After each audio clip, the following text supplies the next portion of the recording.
Minn Ġunju 2017 sa Ġunju 2018 il-Gvern tal-Prim Ministru Joseph Muscat ħareġ madwar 20 miljun euro fi ħlasijiet għall-att ta' konsulenti li għandu f'Kastilja ma' ministeri u ma' entitajiet oħra li jaqgħu taħt il-kappa tal-Gvern. Birankatura li mixi bija l-Gvern ta' tberbi u ħela ta' flus, din in-nefqa fuq livell ta' leġislatura sħiħa mistennija titlaq għal 100 miljun euro.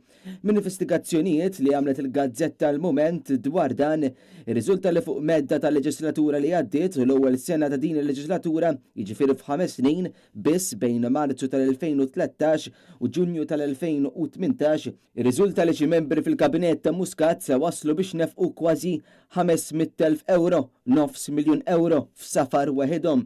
Dan it-tberbiq kollu qed jikkontrasta bil-kbir ma' żieda miżera ta' €2.33 li ngħatat lil ħaddiema u lil pensjonanti.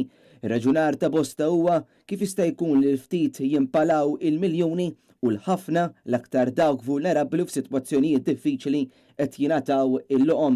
Il-moment tkompli l-eżempju ta' dan huwa fir-rigward tal-Ministru Chris Cardona li bejn Marzu tal-2013 u Ġunju li għadda jirriżulta li sewa lil pajjiżna xejn anqas minn kważi 9 miljun euro. F'dan il-perjodu il-Ministru Chris Cardona nefaq is-somma totali ta' 466,686 euro f'aktar minn 100 safra li jagħmel lil minn pajjiżna fosthom il-famuża safra f'Dusseldorf fil-Ġermanja fejn kienet inqalat il-polemika dwar il-burdell ta' Acapulco.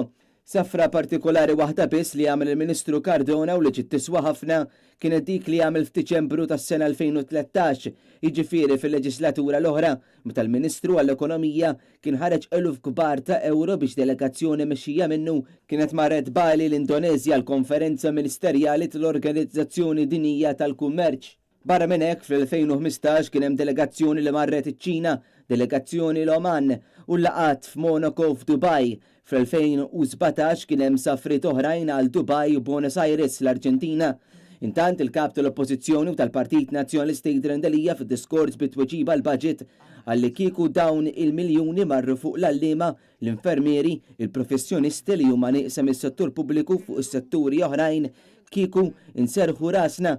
Jirriżulta li ħafna minn dawn il-flejjes tal-poplu qed imorru fuq pagi mhux produttivi, partikolarment il-konsulenzi esuġerati li kull xahar dejjem qed jiżdiedu. Iżda min-naħa tiegħu il-Gvern Laburista qisu ma jridx jinvesti fis-settur tas-saħħa, fawdex u għas-settur tal-edukazzjoni fost l-oħrajn.